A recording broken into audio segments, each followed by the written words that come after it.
Ora viva, sejam bem-vindos ao 12º Teatralidades. Estão mais gordinhos, hein? Isto das festas tem as suas consequências para todos nós. Eu não fujo à regra. Espero em breve voltar a estar na mesma forma que estava antes e desejo-lhe o mesmo assim. Para isso precisamos de estar ativos. E como sabem, como eu disse a semana passada, na Noite de Reis, nós tivemos um espetáculo do Varazim Teatro no Cineteatro Garrett, com textos a partir da obra literária do Fernando Pessoa e dos seus heterónimos. O espetáculo tem o título de Sou Minha Própria Paisagem. Ao longo desta semana, algumas pessoas com quem me cruzei perguntaram como é que tinha corrido o espetáculo, porque tinham visto aqui eu a falar do espetáculo.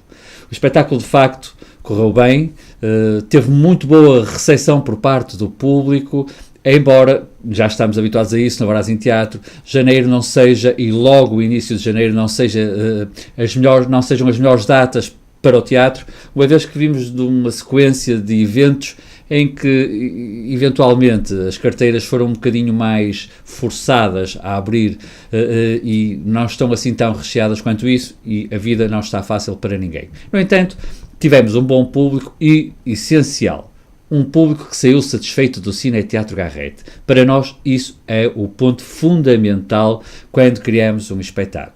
E então, por isso mesmo, eu queria aproveitar hoje para falar de alguns fatores que nos podem permitir contrariar aquela ideia de que muitas vezes dizemos da maneira mais fácil e mais imediata: teatro, eu não gosto muito de teatro, ou então só se for comédias ou coisas parecidas.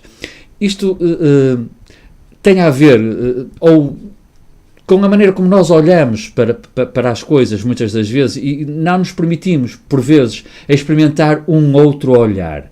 Eu queria falar de alguns fatores que são aqueles que servem, por exemplo, para nós analisarmos uma peça de teatro e criticarmos. Quando havia crítica teatral neste país, que é coisa que atualmente já não existe, praticamente, são muito raras as exceções, mas quando havia crítica, há vários fatores a analisar de um espetáculo para o podermos criticar. Esses fatores, eventualmente, serão os mesmos que nos poderão permitir olhar para o teatro de uma forma diversa e percebermos que, se calhar, há coisas que nos podem seduzir no teatro e que nós não estamos propriamente despertos para elas. Muito rapidamente, eu gostava de vos dizer que, desde logo, um primeiro fator a avaliar é a história, o conteúdo, o assunto, se nos interessa, se não nos interessa, se é importante ou se não é importante. Mas, e isso vai fazer com que nós possamos gostar mais ou menos do espetáculo. E depois, a maneira como esse assunto é abordado é um fator fundamental, que tem a ver com a encenação e com a interpretação. E tem também, mas essencialmente com a encenação, que é aquilo que nos dá a leitura do espetáculo. Se é abordado de uma forma que o torna claro, perceptível, se é representado de uma forma que nos permite compreender aquilo que é debatido, a história, o conflito, o drama ou eventualmente até a própria piada. Quantas vezes não são ditas piadas que não obtêm uma reação por parte do público, pura e simplesmente pela forma de dizer, não ter sido a mais correta para comunicar. Mas há outros fatores que eu gostava que ficassem atentos. Isto é com toda a certeza um tema ao qual irei recorrer, dependendo da duração desta minha aventura, mas irei inevitavelmente recorrer a isto porque são coisas que realmente são interessantes e que são necessárias pormos-nos a refletir sobre elas. Por exemplo, a cenografia, o lado plástico, o lado poético, visual que o espetáculo tem. Pode ser um outro fator.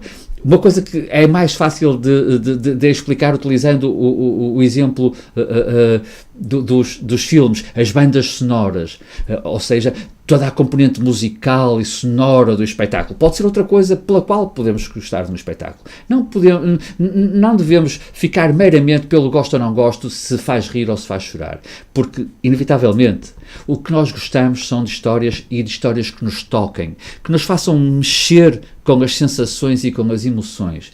E isso tanto é possível fazer-se através de algo que nos faz rir, como através de algo que nos faz pensar, sentir e às vezes até, quem sabe, ficar um pouco tristes. Desejo a todos um excelente 2019, que este ano continue brilhante como estes dias iniciais do ano, com muito sol, muita luz, muito boa energia, para que possamos todos chegar daqui a um ano e dizermos vale a pena viver os dias um a um, com muita vontade e muita garra. Bem-ajam e voltem sempre.